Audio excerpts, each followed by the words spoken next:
This video is the ultimate guide to automatic subtitles inside of Final Cut Pro. I'm going to show you everything from adding the subtitles down onto your timeline, changing the duration on those subtitles, managing your subtitles when you get into the several hundreds on your timeline, and then at the very end, I'm going to show you how to even save your own subtitle preset using Apple Motion for Final Cut Pro. There are many different ways to add subtitles in Final Cut Pro. For one, you can select your clip, go to the magic wand, then go down to Generate Captions and select Subtitles. An easier way is to right-click on your clip, then go to Generate Captions and select Subtitles. Or a third way, which is my preferred way to add subtitles, is to select your clip, then push Command-Shift-S, which is the keyboard shortcut, and that will generate subtitles. If for some reason Command-Shift-S is not working, there's a really good chance that you've set up custom keyboard shortcuts. To add Generate Subtitles to your custom keyboard shortcuts, just simply go up to Final Cut Pro, go down to Command Sets, then select Customize. From there, just look up Subtitle in the top right corner, and you should see Generate Subtitles. Select that, and then type in whatever keyboard shortcut you want to use to generate subtitles. So you'll see that I've set it up as Command-Shift-S, which is the default for Final Cut, but obviously you can set this to whatever you like. You can push Save in the bottom right corner if you've made any changes, and you should be good to go. When you've added a subtitle to your timeline, it's very easy to change it. If you want to make changes to the text that's here on the screen, just simply select that title, then double-click on the text, and you'll see that I now have this basic editor here that I can use in the viewer. Maybe I want to change this word to be all caps, type in finally in all capitals, and now those changes have applied. And you'll notice that all of the text aligns automatically with that background based on whatever's typed into the frame. You can also come over here to the right-hand side and make a few changes here in the basic title inspector and adjust the font size. And you can even go in and select a single word in your text box up here and make subtle changes to it. For example, maybe I want to increase the scale of the word finally and change it over to a condensed black version. And you'll notice now that this single word is different than the other words that are found inside of this subtitle. So you can use this to really easily highlight specific words inside of your subtitle. Now, if you want to make changes to the color of the default subtitle for Final Cut, you might notice that scrolling down here, we have the face option, which is typically where you would change the color. And if I go ahead and expand that out, if I were to change the color, nothing is going to happen here. That is because of how they have set up the Apple Motion template that's actually driving these subtitles. If you want to change the actual face color of your subtitles using the default ones from Final Cut Pro, you'll need to go up into your title inspector, and then in here you'll see that you have a text color switch. So I can go ahead and select that and change the color of all of this text at the same time. Unfortunately, this does limit you in that you can't choose a specific color for a single word on the screen, but it is nice and easy to just quickly swap everything here at the same time. And the main benefit for this is that if I were to select all of the subtitles at the same time, any changes I make within this title inspector right here are going to apply to these other subtitles. So for example, I could change the animation style on all of these at the same time. Let's go ahead and set this over to something like scale. We can also change the settings to animate by character, which is just the individual characters of each letter. We can choose to animate by word, which is the default. You can choose to animate by line, which will animate entire lines at once. Or if you want to animate everything, as in maybe you have multi-line text, you can choose all. I'm going to go ahead and leave this as word for now. And then from there, we can change the actual font. I'll go ahead and set this to something like Passion 1, which is a font I've personally installed, and you can even change the boldness of that font here. Now you may notice that my font size inside of the selector is grayed out. This is because I have changed the font on a single one of these subtitles, and so they're not all correctly aligned. If you want to fix this, you can just simply come over here to the right side, click this down arrow, and then select Reset Parameter. And now you'll notice that I have full access to adjust the font size using this slider. Really quick, if this video has been helpful, maybe consider subscribing and helping me on my goal to 100,000 subscribers. That would mean so much to me. Let's get back into the video. Within these subtitles, you'll also notice that you have the option to adjust the highlight and fill color. This will only affect anything if you go up here to the top and change the animation style to either highlight or to fill. Let's just set this to highlight and we'll leave it as yellow. So you'll notice as I scroll through, the individual words are being lit up as they're being said in this video. Can you believe that we finally got automatic subtitles directly in Final Cut Pro? Additionally, we have access to this background. If I increase the opacity on that, we can really clearly see that background in place. We can also come in here and adjust the background color. So maybe I want it to be white, and we could drop the opacity or increase the opacity based off of the levels we want. But if you decide that you don't want to have a background in your video, you can just simply drag the opacity all the way down to 0. There's also the ability to adjust how round the corners are on this background. You can adjust the width, which is just some additional padding. You can also adjust the height. You can also come in and adjust the X offset, so if you want it to move left or right, or the Y offset. And just remember that if you want this to apply to all of your subtitles, you can select one single subtitle, push Command A, that will select all of your subtitles, and then you can make those adjustments. And there's one last feature you should be aware of with these built-in subtitles, and that is that there's this vertical social media safe checkbox. If you click this, it's going to automatically bump up your subtitles higher into the screen, making sure that they aren't getting covered by the like button or subscribe button or any of those other buttons that you definitely should be hitting at this moment. It's just a nice, simple quality of life feature, and it makes it a little bit easier to edit vertical content. Now that we have our subtitles looking the way we want on our screen visually, we can go ahead and adjust the timing for them. The timing is going to be based off the actual duration of your subtitle. So the way you can think about this is on the left side, it's starting at 0% and then it's slowly animating all the way up to 100% with a linear speed. So that means that if you want to talk faster, you can go ahead and shorten down these titles and the animations will play out faster. Of course, if you want to slow them down, you can just extend them out. So if you find that your words aren't correctly lining up, you can go ahead and try adjusting the various timings directly on these subtitles to get them exactly as you want. Now, there will be instances where this just will not line up no matter how hard you try. And so I just wanted to throw in a really quick, more advanced tip for those of you who really need the timings to line up exactly as they should. If you're having trouble getting a word to line up in the way you want, right-click on your subtitle and then select New Compound Clip. You can call it whatever you want. I'll just call it Subscribe and we'll push OK. Now that it's in a compound clip, we can apply retiming directly onto this animation. So for example, if we find that the finally word is not lining up exactly as I need it to, I could park my playhead here, go over to my retiming editor, we'll select blade speed, which is also Shift B, and now I can actually slow down my subtitle to line it up in the way that it needs to be. You could trim that off. And so now these subtitles will play out faster here at the beginning and then slow down here at the end. If you decide later that the compound clip method is not working for you, you can always just push Shift N on your subtitle. That will adjust its retiming back to normal. Then you can go up to Clip, then select Break Apart Clip Items, which is also Command Shift G, and that will remove it from the compound clip. That tip is obviously not going to be for everybody because it's so many different steps, but it is incredibly helpful to know, especially if you need your subtitles to line up exactly on the words.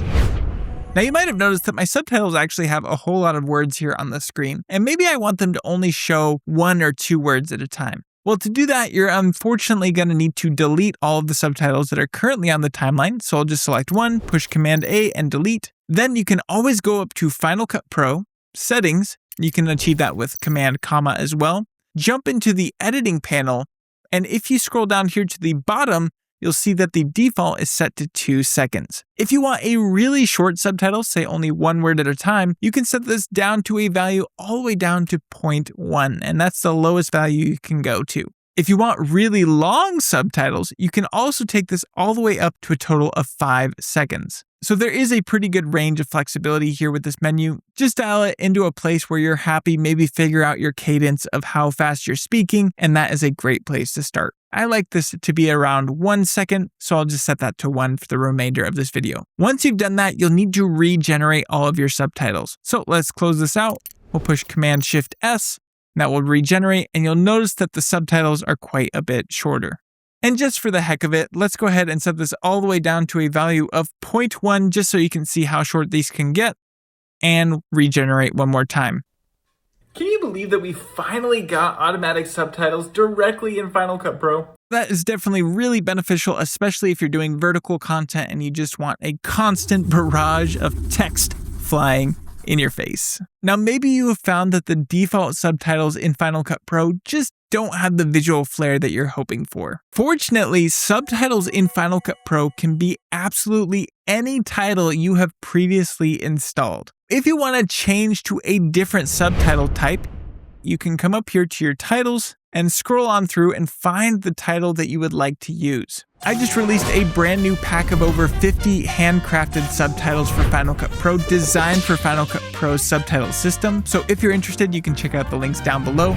But you can go through and change any title that you've previously purchased or installed and set that as a subtitle. To do so, just locate the subtitle that you want to work with, right-click, then select Make Default Subtitle. And once you've selected that subtitle, you can just come down, select the clip you want, push Command-Shift-S, that will generate them, and you can see them play out. Can you believe that we finally got automatic subtitles? If you select a single subtitle, push Command-A to select all of them. Any changes you apply over here, because they are all subtitles, will apply to the subtitles down here in your viewer. So you can adjust everything from the size to the background color, and of course that's going to apply across the board. Now, you might run into an interesting problem if you try to use different types of subtitles at the same time. Here at the end, I've applied a different style of subtitle that I want to work with, but you'll notice that if I select that subtitle and push Command A, it's unfortunately not going to let me make any changes across the board here.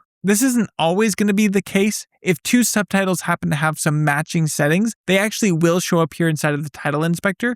For example, I happen to know that Blobs shares a lot of preset similarities to bold highlight. So I'll right click, make that a subtitle preset, and we can save those. And because these two subtitles actually share many similar settings, for example, size, line spacing, tracking, auto shrink, those settings will apply across the board, and that can save you a little bit of time. But if you happen to be working with subtitles from completely different packs, maybe a different developer, or maybe just a completely separate template pack, you'll find that you may not be able to change all of the subtitles at the same time.